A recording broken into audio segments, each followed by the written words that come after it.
As many of you know, I just went on a cruise recently with a group called Southern Adornments. I released a little bit of content for that, but so much more is to come. But today I want to talk about Southern Adornments in general and really how it's changed my life. I want to stand up in front of a big group of people and share my heart, but I can do it this way. This way I'm comfortable just talking to my camera and sharing my heart about Southern Adornments. September will be 2 years ago that I was introduced to Southern Adornments. My friend Amy at Deep in the Art Creations, we had met just a few months prior to that, and she knew I liked to craft. And she was going to this event, her Southern Adornments, her second event with Tamara Bennett, and she knew that's something I might enjoy. So literally the week before, or the week of, whatever it was at the time, it was within a few days of of the event, she messaged me and said, "Hey, I'm going to this event.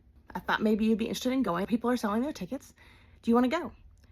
So it had been a rough couple weeks prior to that. So I said, you know what? I think I'd like to do it. And I made it happen really, really quick, got the ticket, and I was off to Destin to paint with Amy. That's all I knew. I was gonna go have a crafty, relaxing, stress-free weekend being creative, which is my happy place. Little did I know when I got to Destin and began to watch Tamara paint, to introduce herself, I didn't know really anything about her. My life was gonna be changed in that moment. For years, I had dreamed of stepping out on my own and using the gifts God gave me to create a business of my own, which if I wouldn't have gone to that, not that it wouldn't have happened, but it would have happened a lot later. As we began to paint and Tamara did our first door hanger, I can't remember what the first thing we made was, but I know this right here was one of my first projects at Southern Adornments, and I'm gonna tell you, I'm not a painter. I can paint a rock with markers, but I do not use paint and paint brushes unless it's a craft with kids. She guided us step by step with her beautiful and humble personality. She was just like me. She was real like me, and she taught me like I was at a friend's house, just teaching me how to paint. Even though there were a couple hundred women in the room, I felt like she was teaching just me. And it was just an amazing thing. And as I heard, and I've gone now and watched more of her story and how her business came to be, I was inspired. I was inspired that this mama and former teacher, just like me, turned something she loved into a reality and a business. I knew watching her that day and the rest of that weekend and her friends that came along as well that made their passions into a business, that I could do it too. They just made it feel possible. And that was the first time it's ever felt like that for me. Amy and I both left that day, and we both, as we were sitting on the beach late at night, we thought, we can do this. We can turn our dreams and our crafts and our passions into a reality and a business.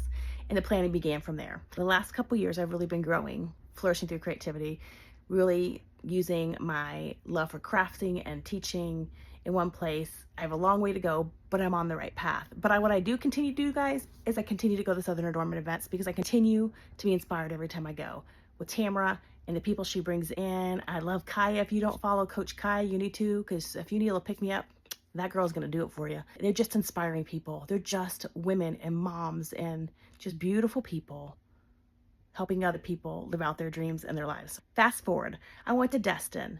Then I went to Kentucky for a smaller event. And then I went to Tennessee last year for another bigger event of Southern Adornments Live. And then we just got back from the cruise, which is again another smaller event of people, which was a great building of community of people and fellow crafters. It was just an event like no other. Step outside of your comfort zone. Do things you normally don't do, because you might surprise yourself. And in the midst of all that surprise, you might find exactly where you need to be to take you exactly where you need to go. If you don't follow Southern Adornments, go do it. I will tag it below, because you want to follow her. You want to follow Tamara because she is just a light for the Lord. And follow Coach Kaya because she's just amazing. We'll be in Destin again this fall, and I'm looking forward to seeing these people now they've built a community with, that we inspire, we lift each other up, we encourage each other, and we cheer each other on. Here's our awesome shirts. Craft, cruise, and connect. We definitely craft and connect everywhere we go, whether we're on a cruise or on dry land, by a beach, in the mountains. It doesn't matter where we're at. I wanted to share my experience and how Flourishing Through Creativity began. It began on a beach in Destin. So thank you, Tamara Bennett. Thank you, Southern Adornments, for the inspiration and the push that I needed that day in Destin. No more waiting for our dreams to happen. Step out of your box. Let's do this together. I'm here to cheer you on. I'm here to encourage you and do all those things. Let's live out our dreams.